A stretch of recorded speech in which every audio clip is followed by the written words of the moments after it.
It was a splendid morning on the island of Sodor. James was feeling very pleased with himself. His red paint gleamed in the sunshine as he sped along the line. He reached the junction just as Percy puffed in with some trucks. James was surprised to see him. What are you doing here, Percy? You should be at the next station by now. You're late. I know, sighed Percy. These trucks have been troublesome all morning. That's no excuse, Percy, snorted James. Nothing should stop us. The Fat Controller relies on us to be on time. Now, if you'll excuse me, I'll be on my way. And James puffed importantly away. Bossy buffers, muttered Percy.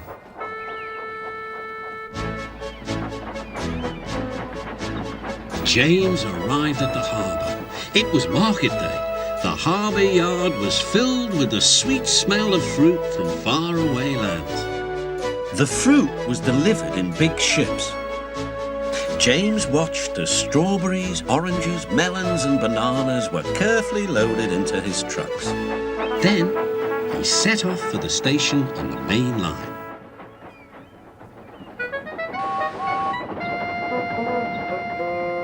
On the way, he met Thomas. Really reliable. That's me, panted James proudly. Pity the same can't be said for Percy. Peep, peep. Goodbye. What was that about? Gasped Annie and Clarabel. That was trouble.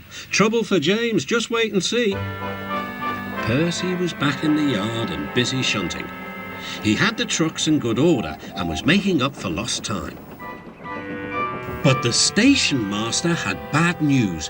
What's happened? Asked Percy's driver. James's brakes have jammed. We need Percy's help right away. Percy quickly set off to the rescue. He found James stuck on the line and looking glum. Percy couldn't help laughing. Got yourself in a jam, eh, James? What you might call a sticky situation. Be quiet, said James. It's not funny having jammed brakes. And not very reliable either, teased Percy. I am surprised you let it happen, James. Nothing should stop us engines.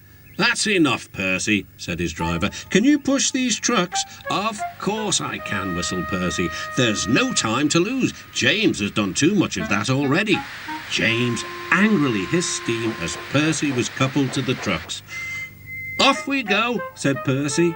I'll have to go fast to get there in time.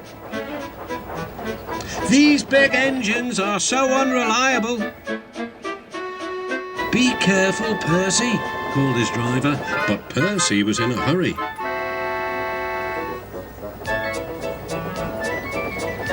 He didn't see that the points had failed and that he had been diverted into a siding. Look out, Percy, shouted his driver and applied the brakes. But it was too late.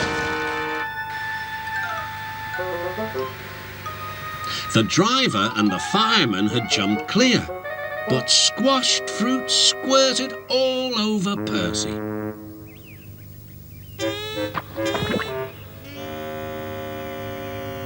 The Fat Controller arrived. Percy, you are not to blame for the points failure, but I do not run a jam factory. Yes, sir. No, sir. And Percy squelched sadly away. That night, the shed was silent. James and Percy felt very sorry for themselves. At last, Thomas spoke. You know, he said to no engine in particular, there's more than one way to get jammed. We all learned that today. Still there was silence. What's more, continued Thomas, we also learned that sometimes when engines help each other out of a jam, things can still go wrong. So, said a voice. So, finished Thomas, that means we learned a lot today, and therefore, then came a chorus. We're really useful engines after all.